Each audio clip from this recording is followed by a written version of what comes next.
21 अप्रैल को रांची में आयोजित उलगुलान महारैली ऐतिहासिक होगा। इस महारैली में गढ़वा से लगभग 25,000 कार्यकर्ता शामिल होंगे। सभी कार्यकर्ता विभिन्न बसों, चरपहिया वाहन आदि के माध्यम से रांची पहुंचेंगे। वहां पूर्व मुख्यमंत्री हेमंत सोरेन की गिरफ्तारी के विरोध में प्रदर्शन करेंगे। झामुमो के केंद्रीय प्रवक्ता धीरज दुबे ने शहर के विभिन्न चिनिया रोड स्थित होटल पद्मावती में प्रेस कॉन्फ्रेंस आयोजित कर उक्त जानकारी दी। उन्होंने कहा कि भाजपा मीठा जहर घोलकर लोकतंत्र पर कुठाराघात कर रही है। यदि जनता इस बार सचेत नहीं हुई तो मतदान के अधिकार से सभी को वंचित होना पड़ेगा। भाजपा इस बार सत्ता में आई तो अगली बार से चुनाव बंद कराने की तैयारी में है। इस बार भी सभी प्रमुख विपक्षी दलों के नेताओं को भाजपा चुनाव से ठीक पहले बेवजह जेल में बंद कर चुनाव को एकतरफा करने का प्रयास कर रही है। होने वाली रांची में उलगुलान महारैली में गढ़वा जिला से लगभग 25,000 की संख्या में कार्यकर्ता भाग लेने जा रहे हैं और ये आक्रोश जो हेमंत सोरेन जी को, हमारे पूर्व मुख्यमंत्री को जेल में डाला गया चुनाव के ठीक समय पर, ये भाजपा के द्वारा इसलिए कराया गया ताकि चुनाव में एक तरफा उनको माइलेज मिल सके। अगर उनमें क्षमता थी तो चुनाव से पहले या चुनाव के बाद भी इस तरह का कार्रवाई हो सकता था, लेकिन दो मुख्यमंत्री को, अरविंद केजरीवाल जी को और हेमंत सोरेन जी को चुनाव के समय ही जेल में डालकर एक तरह से चुनावी प्रक्रिया को पंगु बनाने का कोशिश किया गया है। लोकतंत्र के इस महापर्व को कह सकते हैं प्रभावित करने का कोशिश किया गया है। एक तरफ भारतीय जनता पार्टी को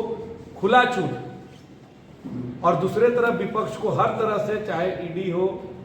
इनकम टैक्स हो, उनके पैसे को सीज करना हो, उनके नेताओं को जेल में डालना हो, हर तरह से उनको परेशान किया जा रहा है। तो ये चंदा दो धंधा लो वाली पार्टी जो 400 का नारा दे रही है, लेकिन 2019 से अगर हम लोग आंकड़े पर नजर डालें तो झारखंड में 65 पार का नारा दिया था, कर्नाटक में 200 पार का नारा दिया था, दिल्ली में 45 पार का नारा दिया था, उसी तरह से मिजोरम में 21 पार का नारा दिया था और सब जगह इनके जो आंकड़े सेट किए गए थे, इनका जो टारगेट सेट किया गया था, उसमें वो टाइट हो गए थे। तो ये महज एक नैरेटिव सेट करने का, मानसिक कह सकते हैं कि लोगों को मानसिक स्थिति से ठगने का ये प्रयास किया गया है। ये 400 पार का नारा दे रहे हैं, लेकिन लोगों के बीच में उस तरह का कोई रुझान नहीं है। लोग जो है इनके कार्यशैली से और इनके लोकतंत्र विरोधी कार्यों से क्षुब्ध हैं और जिस तरह से इनके सांसद खुले मन से बोल रहे हैं कि हम संविधान को बदलने का काम करेंगे, संविधान में छेड़छाड़ करने का काम करेंगे, मुझे नहीं लगता कि कईयों वर्ष की लड़ाई के बाद जो देश आज़ाद हुआ, ऐसा संविधान मिला, इसमें छेड़छाड़ करने वालों को जो है देश की जनता कभी भी एक्सेप्ट करेगी। उलगुलान रैली है, उसकी क्या तैयारी चल रही है? उलगुलान रैली को लेकर हमारे जिला कमेटी के नेतृत्व में, हमारे जिला अध्यक्ष और जिला सचिव के नेतृत्व में लगभग 25,000 कार्यकर्ता यहाँ बस और 4 पहिया वाहन के माध्यम से रांची की ओर कूच करेंगे और ये आक्रोश प्रदर्शित करने का काम करेंगे कि जिस तरह से आप लोकतंत्र की गला घोट रहे हैं, अघोषित आपातकाल का जो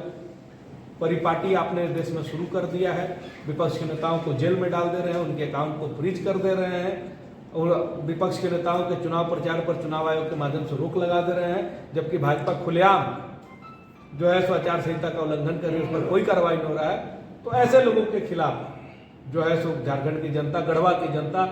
25,000 की संख्या में वहां उपस्थित होकर अपना विरोध, अपना आक्रोश दर्ज कराएगी।